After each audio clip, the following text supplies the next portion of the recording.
Welcome back to BCN news. రాష్ట్రంలో మహిళలకు ఉచిత బస్సు ప్రయాణ సౌకర్యం కల్పించేందుకు ఆర్టీసీ సిద్దమైందని ఆ సంస్థ చైర్మన్ కొనకళ్ల నారాయణ తెలిపారు. ఈ పథకం విధి విధానాలపై విజయనగరం జోన్ పరిధిలోని అన్ని జిల్లాల ఆర్టీసీ అధికారులతో విశాఖ ద్వారకా బస్ స్టేషన్ ఆవరణలోని స్కిల్ డెవలప్మెంట్ సెంటర్లో ఆయన సమీక్ష నిర్వహించారు. ఈ సందర్భంగా ఆయన మాట్లాడుతూ మహిళా సాధికారత కోసం రాష్ట్ర ప్రభుత్వం ఈ నెల 15 నుంచి మహిళలకు ఉచిత బస్సు ప్రయాణం అమలు చేయనుందని చెప్పారు. ఇందుకోసం అదనపు బస్సులను సిబ్బందిని సమకూరుస్తున్నామని అన్నారు. ఆర్టీసీ ఎండీ ద్వారకా తిరుమలరావు మాట్లాడుతూ మహిళలు రాష్ట్రంలో ఎక్కడి నుంచి ఎక్కడికైనా బస్సులో ఉచితంగా ప్రయాణించవచ్చునని అన్నారు.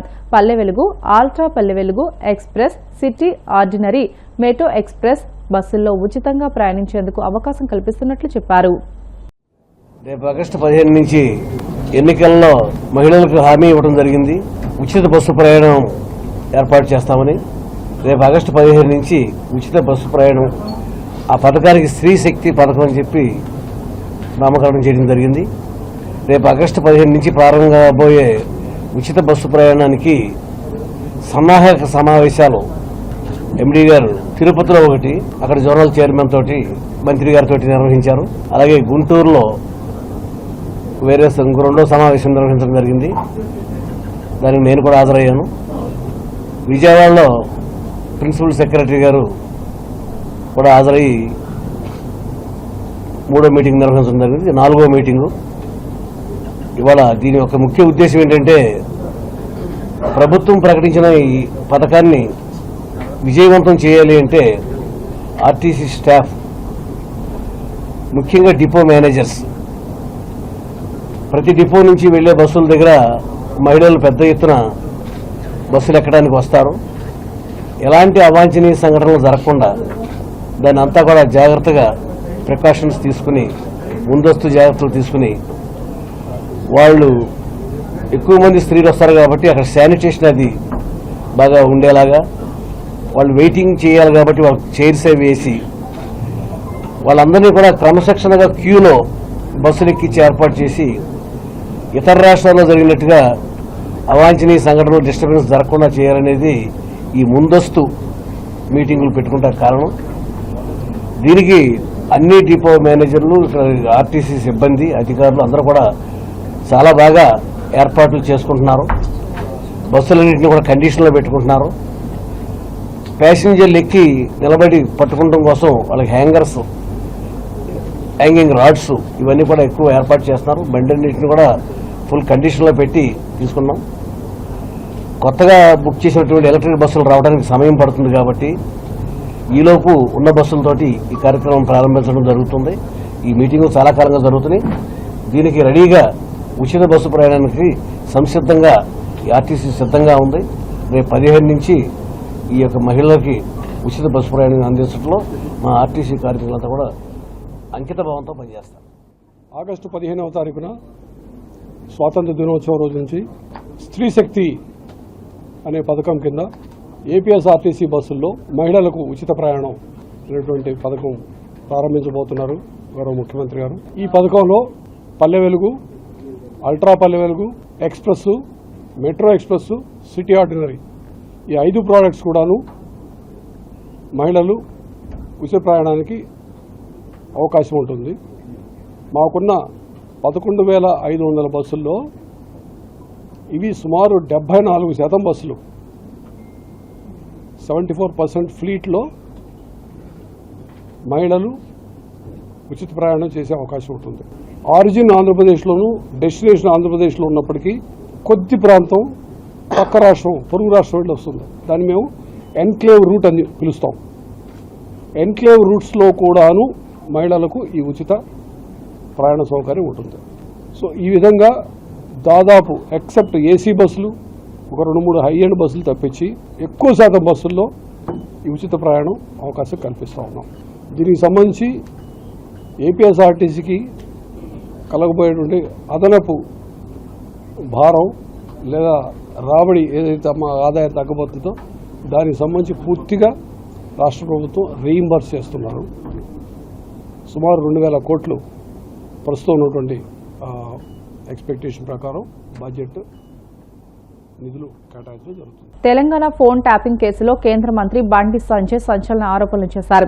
కేసీఆర్ తన సొంత కూతురు కవిత, అల్లుడు అనిల్ కుమార్ తో పాటు మేనల్లుడు, అప్పటి మంత్రి హరీష్ రావు ఫోన్లను కూడా ట్యాప్ చేయించారని అన్నారు.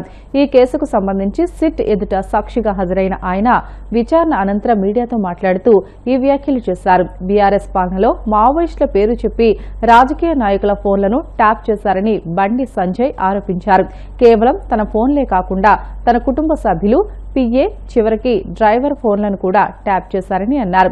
ఫోన్ ట్యాపింగ్ ద్వారా రాజకీయ నాయకులను బెదిరించి వందల కోట్లు స్వాధీనం చేసుకున్నారని ఆరోపించారు.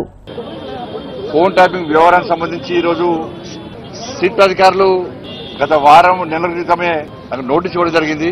ఆపరేషన్ సింధూర్ సంబంధించి పార్లమెంట్ లో చర్చ జరుగుతున్న సందర్భంగా నేను దాన్ని వాయిదా వేసుకోవడం జరిగింది. తిరిగి నోటీసు ఇచ్చింది కాబట్టి ఈరోజు సిట్ అధికారుల ముందు హాజరు కావడం జరిగింది. తెలంగాణ రాష్ట్రంలో కేసీఆర్ గారి ప్రభుత్వంలో మన ప్రభుత్వం ఉన్నప్పుడు తెలంగాణ రాష్ట్రంలో అత్యధికంగా నా ఫోన్ కాలను మాత్రమే టాప్ చేశారు. నా ఫోన్ కాలను టాప్ చేశారు అత్యధికంగా. ప్రతి క్షణం, ప్రతి సెకండ్, ప్రతిసారి కూడా ప్రతి విషయంలో కూడా నా ఫోన్ ట్యాప్ చేయడము నిజంగా ఇలా చూపించడం అధికారులు చూపించకనే షాకు గురైన అనేక విషయాలు వారు చూపడ్డాకనే షాకు గురైన. ఎంత నీచులు వీళ్ళంటే కేసీఆర్ కుటుంబము మావోయిస్టులకు సంబంధించి ఫోన్లను ట్యాప్ చేయాలి. ఆ లిస్టులో మా పేర్లు పెట్టారు. మావోయిస్టు లిస్టులో మా పేర్లు పెట్టి మా ఫోన్లను ట్యాప్ చేశారు. నాదే గారు అప్పుడు పిసిసి అధ్యక్షుడు ఉన్నటువంటి ఇప్పటి ముఖ్యమంత్రి రేవంత్ రెడ్డి గారి పేరు ఉంది అలా. కేసీఆర్ అల్లుడు హరీష్ రావు పేరు కూడా ఉంది అలా. వాళ్ళ ఫోన్ ట్యాప్ చేశారు. మొట్టమొదటిసారి అసలు ఫస్ట్ బాధితున్న నేను మొట్టమొదటిసారి ఫోన్ ట్యాపింగ్ వ్యవహారంలో ఫస్ట్ టైం స్టేట్మెంట్ ఇచ్చింది కూడా నేనే. నేను గతం నుంచి చెప్తున్నా, ఇది మూర్ఖత్వ ప్రభుత్వము. వీళ్ళకు వావి వరుసలు ఏంలో వీళ్ళకు ఇవాళ మంచి పండుగ. ఇవాళ రేపు ప్రధానమైన పండుగ, బంధాలు అనుబంధాలకు సంబంధించినటువంటి వాళ్ళ పండుగలు. ఇవాళ అమ్మవారి పండుగ అనేది వరలక్ష్మి శుక్రవారం, రేపు రాఖీ పండుగ. ఇవాళ ఇన్ని పండుగలైనా కూడా ఇవాళ వేలాది మంది ఇవాళ భారతీయ జనతా పార్టీ కార్యకర్తలు పండుగలు వదిలిపెట్టి తరలి వచ్చారు వాళ్ళు. కానీ అప్పుడు కేసీఆర్ ప్రభుత్వంలో వావి వరుసలు. వాళ్ళకు తల్లి లేదు, నా తండ్రి లేడు, నా అక్క లేదు, నా చెల్లి లేదు. వాళ్ళకు నా కుటుంబ సభ్యుల ఫోన్ ట్యాప్ చేశారు. నా ఫోను, నా కుటుంబ సభ్యులది, మా సిబ్బందిది, లాస్ట్ కు మా ఇంట్లో పనిచేసే వర్కర్లు కూడా. మాది పక్క పెట్టు, సొంత కేసీఆర్ బిడ్డ కూడా ఫోన్ ట్యాప్ చేశారు. కేసీఆర్ అల్లుని కూడా చేశారు. వీళ్ళని ఏమనాలో తెలంగాణ సమాజం ఆలోచించాలి.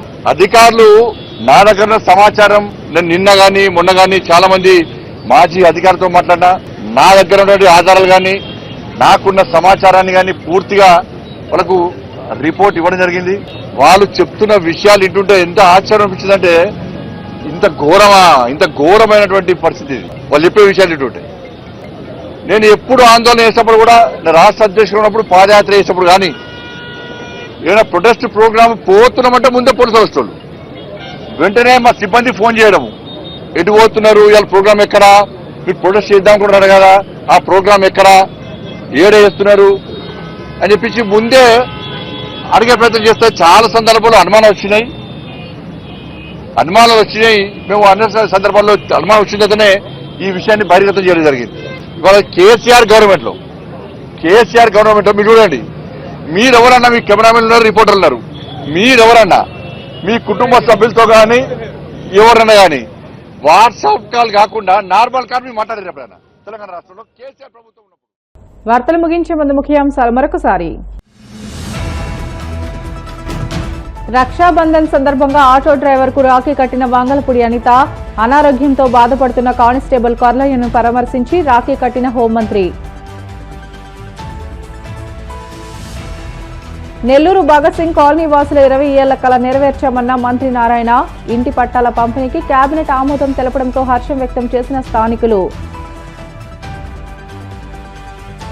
కబ్జాల కోసం అధికార పార్టీ నేతలు విద్యా సంస్థల్లో సైతం చొరబడ్డారు. సీఎం ఎందుకు నోరు మెదపడం లేదని ప్రశ్నించిన వైసీపీ మాజీ MLA Malladi Vishnu. Phone tapping ద్వారా వేల కోట్లు దోచుకున్నారంటూ బండి సంజయ్ తీవ్ర ఆరోపణలు. కేసీఆర్తో సీఎం రేవంత్ రెడ్డికి లోపాయికారి ఒప్పందం ఉందని విమర్శ. ఇవి ఇప్పటి వరకు బులెటిన్లోని అప్డేట్స్. మరిన్ని వార్తల కోసం BCN digital YouTube channel, Facebook పేజీని ఫాలో అవ్వండి. అప్డేట్ వార్తల కోసం ప్లీజ్ డూ సబ్స్క్రైబ్.